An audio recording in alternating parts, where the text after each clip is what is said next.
hawinta oo daciifsada oo sidii loogu talagalay aan ula imaanin asagana 15 ciqaabood ayaa lagu ciqaabaa 5 adduunka lagula ciqaabaa 3 waa marka uu dhimanayo 3 qabriga ayaa dhexdiisa lagula ciqaabaa 3na marka uu qubuuraha ka soo baxayo adduunka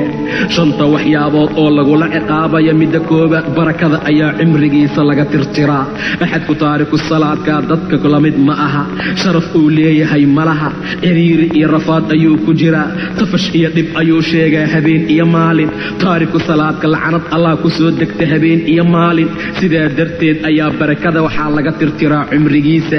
midda labaad waxaa laga tirtiraa calaamadu ay leeyihiin dadka saalixiinta ah wajigiisa dadka iimaanka leh oo rabbigood rumeeyay tacrifahum bisiimaahum calaamadaha ay leeyihiin ayaa lagu aqoonsadaa siimaahum fii wujuuhihim min athari sujuud salaada raadkeeda ayaa ka muuqata buu dhay ilaa subxaana wa tacaala waa uu iftiimaysaa qiyaamaha haddii la tago ninkan calaamadaha dadka saalixiinta ayaa ka maqan wejigiisa ayaa laga tirtiray midda saddexaad camal walba ee uu qabtaan laga ajir iyo tawaab siinaynin ileen waa axad kaafir ah dadka kaafiriinta camalada ay qabanayaan karamaadin ishtadad waa dambas la firdhiyey maalin caasif ah oo dabeel daran ay jirta oo kaley la mid tahay ilaah wuxuu kaloo yidhi kaafiriinta camalkooda ka saraabin biqiica waase dhalanteed iyo dhaandabagaale oo kale oo meel sibsib ah ama bannaan markaa ka muuqda waa wirwirka qoraxda meelay ku dhacday oo qofka ooman uu biyo u maleeyo ilaa uu yimaadaan lam yajidhu shay-a uusan waxba markaa ka helaynin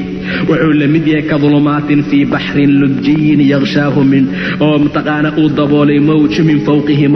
fawqihi saxaab dulumaatun bacduhaa fawqa bacd waa mugdiyaala qaarkood qaar kale uu saaran yahay idaa akhraja yadahu lam yakad yaraaha hadduu gacantiisa bannaan ka dhigo inuu arka sigi maayo qofkuusan ilaahay nuur u yeelin famaa lahu min nuur assalaatu nuur salaaduna waa nuur nuurkii ayaa ka maqan cimrigiisaa barakada laga tirtiray qiimo iyo wanaag uu leeyahay markaa male camal kasta uu sameeyaan laga ajir iyo thawaab siinaynin midda afaraad kor loogu qaadi maayo ducadiisa samada ilayhi yascadu alkalimu altayib waalcamalu alsaalixu yarfacuh maca daalika camalkiisaan kor loo qaadayn ducadiisaan kor loo qaadaynin haybad iyo sharaf uu leeyahay ileen ma lehe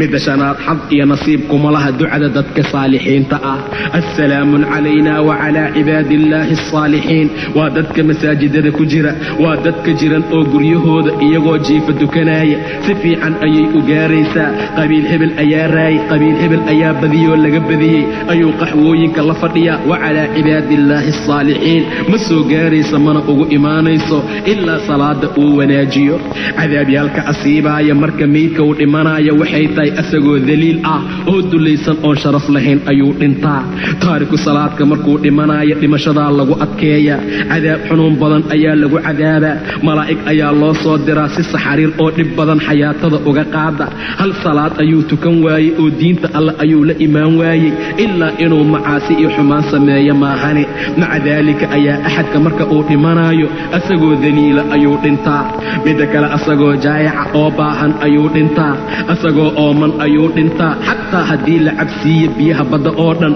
waxay u tarayaan markaa malaha midda asiibaysa qabriga inta uu ku jiro qabrigiisaa laysku ciriiriyaa ilaa feerihiisa ay iska dhaafaan oo kuwii bidixda jiray ay midigta maraan kuwii midigta jirayna ay bidixda soo maraan qabrigaa lagu huriyaa taariku salaad gabdhaha salaada ka tegow ilaah u soo rujuuca musalsalyaalka ag fadhiyo cajalooyinka filinka habeen iyo maalin daarta taa ilaahya ka dhigtoo salaadaha aan u qumin una istaagin war ka soo kaca oo tawba keena waad u jeediid feeraha laisdhaafsiinaa qabriga inta lagu jiro midigtaa bidixda maraysa midigtana bidixday soo maraysaa qabrigaa laysku hurinaa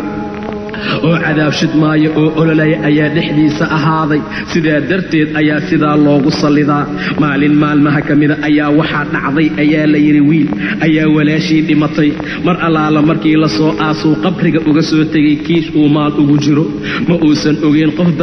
qof dareemayna male ilaa laga soo insiraafoo laga soo gadoomay qabrigeeda ka gadaal ayuu wiilkii xasuustoo qabrigii buu u noqdaa la yidhi qabrigii ayuu faagay mar allaala markuu fatasho qabrigii sii qoday ka gadaal ayaa wuxuu helay qabrigii oo yashcal ah oo dushiisa naar uu ku holcaayo, qabrigii oo dhanaagti naarkoo kaleo muufada aad ku dubaysa u huraayey. carada ayuu ku rogay uu ku celiyey, waa soo ordoo hooyadiis ayuu u soo noqday baakiyan asagoo oynaaya, xasiin ahoo tiiraayeesan. wuxuu dhaa yaa ummaa, hooyay waxaad iiga warantaa walaashay xaaladeeda,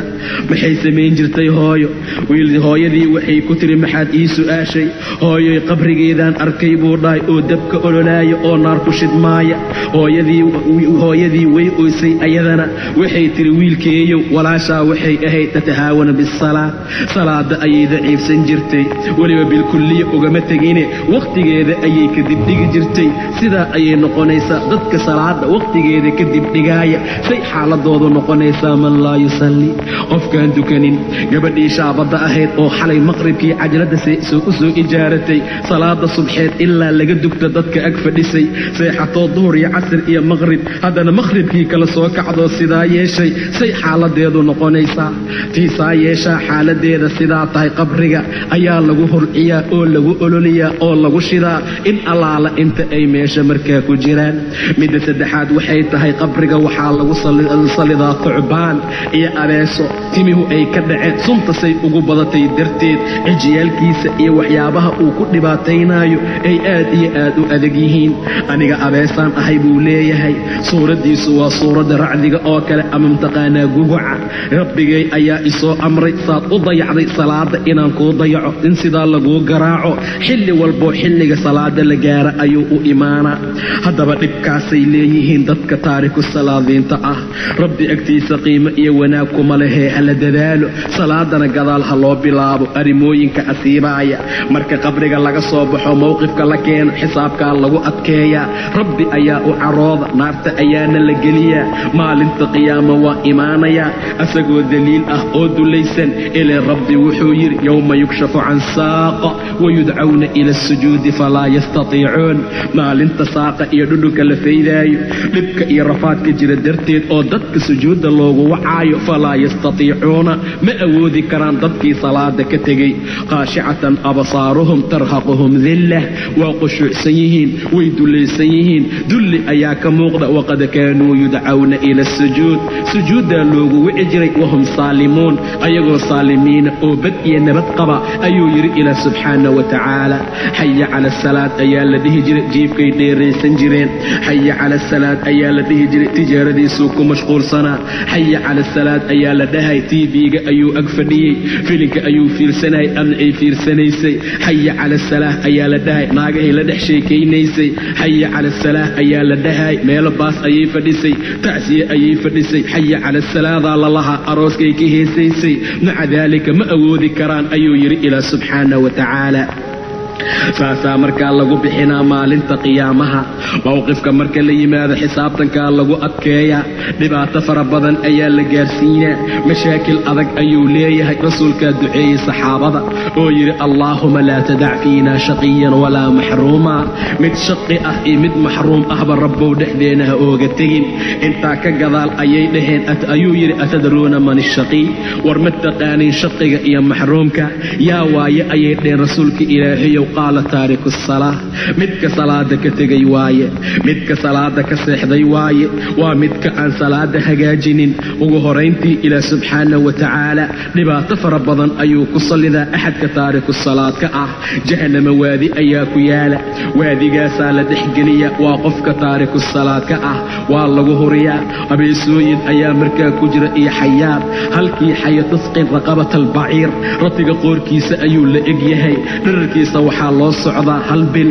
waxaa lagu sallidaa axadka salaada ka tegey, wuxuu ku daadin ama uu ku cadaabaa suntiisa jasadkiisa 70 sana. uma yataharaa laxmah, hilibkiisaa qubanaaya, waa la soo samaynaa. haddana taariku salaadka saasaa loo cadaabaa. ee dadku waa inay aad iyo aad u dadaalaan, rabbigoodna ay aaminaan, si ay taariku salaadnimada iyo dhibaatada ay leedahay uga baxaan. cuquubaadka ilaah subxaana wa tacaala uu ugu talagalay wax sahlan ma aha. aad iyo aad ayay u adag tahay laakiin maanta faan bay noo noqotay maanta waxay noo noqotay arrin reer magaalnimo ah salaada qofkii dayaca ayaan la wax la dhahayn qofkii salaada dayacaan qabiilka laga tiraynin qofkii salaada dayacaan la ganaaxaynin qofkii salaada dayacaan la waaninaynin qofkii qaaraanka diidaa qabiilka laga tiraa qofkii qaaraanka dhiibi waaya ayaa la ganaaxaa qofkii qaaraanka dhiibi waaya loogu hanjabaa inaan ilmaha lala duugaynin qofkii salaada ka taga qaaraanka dhiiba ninka ugu sarreeyaa loo arkaa war sidaabna ahee qofka salaada tukanaya qofka ugu sarreeya uu arkaa asagaa waxtar leh asagaa qiimo iyo wanaag leh asagaa sharaf alla agtiisa ku leh subxaana wa tacaala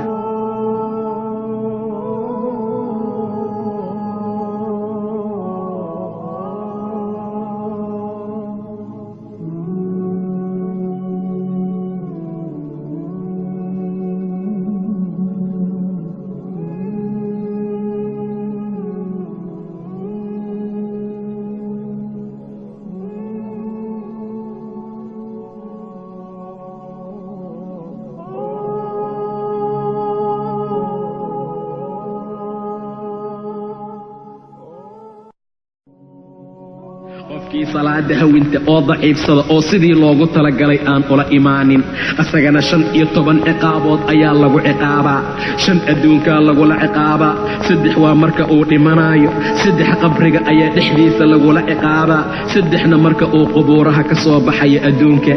5 waxyaabood oo lagula ciqaabayo midda koobaad barakada ayaa cimrigiisa laga tirtiraa axadku taariku salaadka dadka la mid ma aha sharaf uu leeyahay malaha ciriiri iyo rafaad ayuu ku jiraa tafash iyo dhib ayuu sheegaa habeen iyo maalin taariku salaadka lacanad allah ku soo degta habeen iyo maalin sidaa darteed ayaa barakada waxaa laga tirtiraa cimrigiisa midda labaad waxaa laga tirtiraa calaamadu ay leeyihiin dadka saalixiinta ah wejigiisa dadka iimaanka leh oo rabbigood rumeeyey tacrifahum bisiimaahum calaamadaha ay leeyihiin ayaa lagu aqoonsadaa siimaahum fii wujuuhihim min athari sujuud salaada raadkeeda ayaa ka muuqata buu dhahay ilaa subxaana wa tacaala waa u iftiimaysaa qiyaamaha haddii la tago ninkan calaamadaha dadka saalixiinta ayaa ka maqan wejigiisa ayaa laga tirtiray midda saddexaad camal walba ee uu qabtaan laga ajir iyo tawaab siinaynin ileen waa axad kaafir ah dadka kaafiriinta camalada ay qabanayaan karamaadin ishtadad waa dambas la firdhiyey maalin caasif ah oo dabeel daran ay jirta oo kaley la mid tahay ilaah wuxuu kaloo yidhi kaafiriinta camalkooda ka saraabin biqiica waase dhalanteed iyo dhaandabagaale oo kale oo meel sibsib ah ama bannaan markaa ka muuqda waa werwerka qoraxda meelay ku dhacday oo oofka ooman uu biyo u maleeyo ilaa uu yimaadaan lam yajidhu shay-a uusan waxba markaa ka helaynin wuxuu la mid yahay ka dulumaatin fii baxrin lujjiyin yaqshaahu min oo mataqaana uu daboolay mawj min fawqihi saxaab dulumaatun bacduhaa fawqa bacd waa mugdiyaala qaarkood qaar kale uu saaran yahay idaa akhraja yadahu lam yakad yaraaha hadduu gacantiisa bannaanka dhigo inuu arka sigi maayo qofkuusan ilaahay nuur u yeelin famaa lahu min nuur assalaatu nuur salaaduna waa nuur nuurkii ayaa ka maqan cimrigiisaa barakada laga tirtiray qiimo iyo wanaag uu leeyahay markaa male camal kasta uu sameeyaan laga ajir iyo thawaab siinaynin midda afaraad kor loogu qaadi maayo ducadiisa samada ilayhi yascadu alkalimu altayib waalcamalu alsaalixu yarfacuh maca daalika camalkiisaan kor loo qaadayn ducadiisaan kor loo qaadaynin haybad iyo sharaf uu leeyahay ileen ma lehe midda shanaad xad iyo nasiib kuma laha ducada dadka saalixiinta ah assalaamun calayna wacalaa cibaadi illaahi alsaalixiin waa dadka masaajidada ku jira waa dadka jiran oo guryahooda iyagoo jiifa dukanaya si fiican ayay u gaaraysaa qabiil hebel ayaa raayay qabiil hebel ayaa badiyoo laga badiyey ayuu qaxwooyinka la fadhiyaa wacalaa cibaadi illaahi alsaalixiin ma soo gaaraysa mana ugu imaanayso ilaa salaada uu wanaajiyo cadaabyaalka asiibaaya marka meydka uu dhimanaya waxay tahay asagoo daliil ah oo dulaysan oon sharaf lahayn ayuu dhintaa taariku salaadka markuu dhimanayo dhimashadaa lagu adkeeya cadaab xunuun badan ayaa lagu cadaabaa malaa'ig ayaa loo soo diraa si saxariir oo dhib badan xayaatada uga qaada hal salaad ayuu tukan waayey oo diinta alle ayuu la imaan waayey ilaa inuu macaasi iyo xumaan sameeyo maahane maca daalika ayaa axadka marka uu dhimanayo asagoo daliila ayuu dhintaa midda kale asagoo jaayaca oo baahan ayuu dhintaa, asagoo ooman ayuu dhintaa. xataa haddii la cabsiiyo biyaha badda oo dhan waxay u tarayaan markaa malaha. midda asiibaysa qabriga inta uu ku jiro qabrigiisaa laysku ciriiriyaa ilaa feerihiisa ay iska dhaafaan oo kuwii bidixda jiray ay midigta maraan, kuwii midigta jirayna ay bidixda soo maraan. qabrigaa lagu huriyaa taariku salaad, gabdhaha salaada ka tegow ilaah u soo rujuuca. musalsalyaalka ag fadhiyo cajalooyinka filinka habeen iyo maalin daarta, taa ilaahya ka dhigtoo salaadaha aan u qumin una istaagin. war ka soo kaca oo tawba keena, waad u jeediid feeraha laysdhaafsiinaa. qabriga inta lagu jiro midigtaa bidixda maraysa, midigtana bidixday soo maraysaa. qabrigaa laysku hurinaa